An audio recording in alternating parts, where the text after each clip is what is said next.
Coach, 1-1. Is it a fair result based on the conditions of the game today? I thought for a long while we wouldn't get nothing at all. I mean, I'm more upset more than how young Adrian really was just hacked down from behind.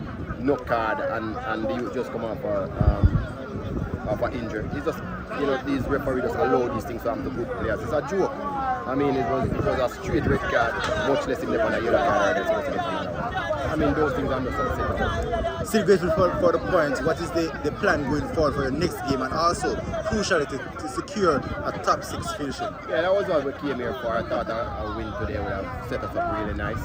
A draw still is not too bad. We're still in contention to not get into a dogfight for that 6th spot.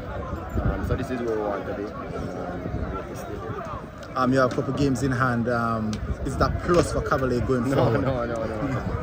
That don't work. That game in hand thing. You ever play cricket?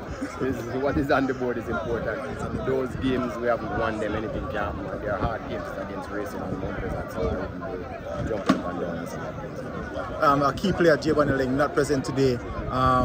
Again, he got a fractured nose and jaw. Nothing at all from the referee. That's what happened to him in the match. It's just a joke. You can just kill any one of our players and not really.